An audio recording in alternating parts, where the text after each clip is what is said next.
What is happening, my people? Tim Dodd with the Tim Dodd Show, and today I want to talk to you about the things you need to do to attract great salespeople. Specifically, there's 5 things I want to walk you through today that's going to show you how to find, hire, and attract great salespeople, because you and I both know great salespeople have a lot of opportunities. They can work at a lot of jobs. So you need to make an opportunity so big that they are attracted to it. So how do we set up a whole system so that your company becomes this like magnet for great closers? Well, we're gonna walk through this a little bit, but ultimately this has to be an opportunity because salespeople are looking for the best of the best opportunities. And so how do we make your company look like the best opportunity, and then how do we go out and promote that to the world so that you have sales reps coming in on demand so that you can sell more, you can scale more, you can take your business to whatever levels, because we all know without sales you don't have clients, and without clients you don't have a business. So the number one thing that most businesses struggle with is how do we get more sales? How do we get more customers coming in? How do we get more revenues coming in? And getting the right salespeople is obviously going to help you do that very, very well. And we're working with companies that have 1 or 2 sales reps that are absolutely killing it because those sales reps are fantastic. They're great. We have other clients that are struggling with 5 and 6 sales reps that are just because they're not great. They're not bringing the same amount of sales as those 1 or 2. But we also have clients that are doing 200-300 sales reps that are absolutely crushing it. So understanding the components of how to attract great salespeople is going to be critical, because it doesn't matter how great you interview, it doesn't matter how great your systems are. I mean, it does. Your systems and your interviewing is very important. But if you're not attracting the right people into your sales organization, into your company, even the best of the best systems and even the best of the best hiring techniques can't put lipstick on a pig. Have you ever heard that? There's only so much you can do if you don't have great sales reps. But before we jump into that, hey, as always, make sure to subscribe and click that ding bell so every time we drop a new video, you get notified. And why does that even matter? Well, I have my two goals for you and for everybody that I'm helping out is to help them sell more in their business and help them scale more in their business, profitably scale more. And we're dropping videos on a regular basis to help you do that. And it also helps our channel obviously show up better. So it's a win-win. If you get value from this video, that's all I ask, is that you engage. Before the end, I'm also gonna give you a free gift, a bonus training that's gonna show you how to fill up your sales team's calendars with great meetings and then warm those up on autopilot so they can focus on closing deals. So let's look into exactly what it's like to hire the right type of salespeople into your company. And like I've said before, we're working with small teams, big teams, large teams, sales teams of all kinds, and there's nothing more important than hiring and attracting the right types of salespeople into your organization. So the 5 steps, it's not really rocket science, but the number 1 step is going to be the most important step of them all. This is your job description. It has to be this big, massive opportunity that seems real. So you can't just have hey, make $1 million in 90 days. That's going to seem fake. So it has to be a big opportunity, so big that they could see, wow, this is bigger. I have to be a part of this. But it also has to be attainable. It also has to be something that they're not gonna call BS on. Like if they think like, oh, there's absolutely no way that this opportunity is real, this has gotta be some kind of scam, because there's plenty of those out there. So you gotta make this opportunity look so good that they wanna be a part of your company. Well, how do you do that? You're gonna do that by great copywriting. Like you're gonna wanna hire a good copywriter that can write sales pages and say, hey, write our description and make it fun.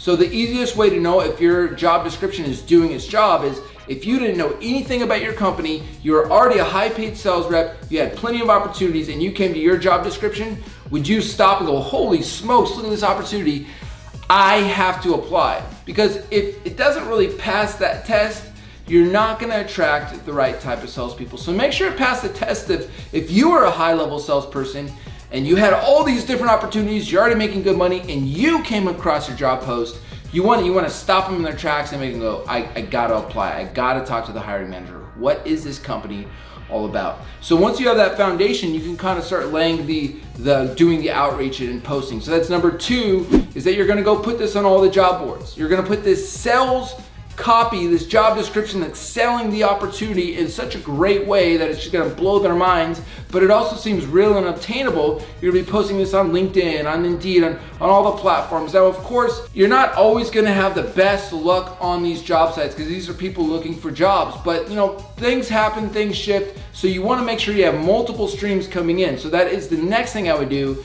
is that number 2 is make sure that you have this job posted in as many places as you can get. So number 3 is to reach out to your own network and your team's network. One of the best ways to get great talent is to look at your best employees, your best salespeople, your most talented people, and say, who do you know that would kill it like you're killing it? Who do you know that would bring an asset to this team? Who do you know that would raise the bar on what we're doing here?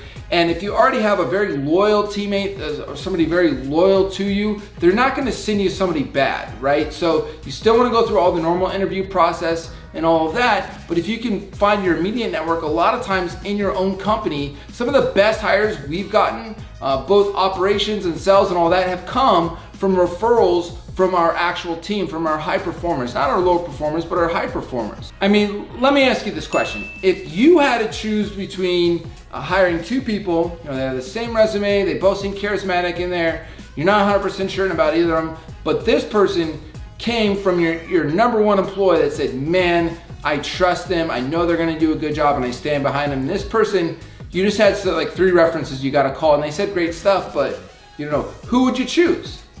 You would choose that referral every time, first thing. So go to your referral network first before you start doing tons of interviewing. Now do both, but this is where I put my priority, is trying to create within your company a way that you can get your top performers to get more top performers to get more top performers. Number 4 in the process is that I make sure when I'm interviewing that I ask them what they know about my company, what they know about me and the role, because here's what you're gonna find is you're gonna find that an amateur is gonna say, well, I know you guys do some kind of marketing, because they're just throwing their application out everywhere they can go, and they're hoping that it works. But a pro salesperson or somebody who has potential, they're going to do their homework before this interview. Why is that? Because this interview is just like a sales call. You want to see how they're responding in this, how they're preparing for this interview as a sales call. And so I'll do this even in the first interview, which is going to be a phone call, but you can redo this in the actual interview. Tell me what you know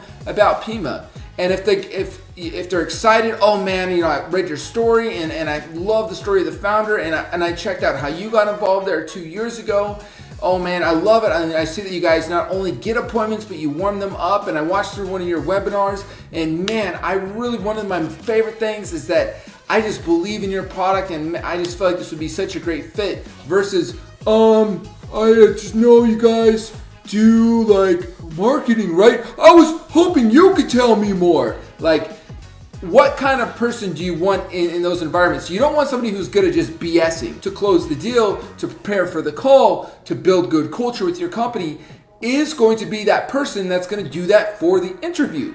And the person that, I was hoping you could tell me, is very, very clearly somebody who's just spraying and praying, and they are not going to put any kind of effort into closing deals if they're in your company.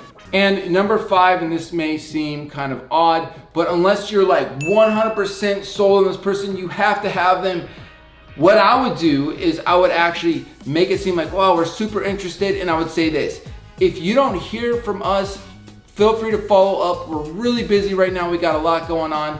And see if they actually follow up with you, because if they follow up with you, that means that they're gonna probably do a good job at following up on the sales process. And we all know in sales that the money is in the what? The money is in the follow-up. So if they have a good follow-up game while you're hiring them, while you're recruiting them, and they're good at following up with you, guess what? They're probably gonna be good at following up with their sales prospects, which means if the money's in the follow-up and they're doing the follow-up, then you're gonna be in the money, my friends. So that's the 5 traits that you need to do. Not traits, those are the 5 things that you need to do to hire and attract great salespeople. But what do you do once you have those great salespeople in? Are they getting their own appointments? If you want to see how we're helping sales teams get hundreds, if not thousands of appointments on their calendars every month, I got a free training for you. It's going to be at the end. Before I give that to you, make sure to subscribe and click that bell. I want to make sure that you're getting all the info that you need to sell more and scale more. That's literally my mission in life, is to flood great businesses with dream clients. So make sure to subscribe, click that bell. Any questions you have, I'm gonna answer any of them down below in the comments, so hit that like button. And like I said, right here below the video, you're gonna see that you can click that link. You can get our free guide that's gonna show you how to fill up your calendar with sales appointments so that your team can close. This is Tim Dodd with the Tim Dodd Show, and I'll talk to you soon.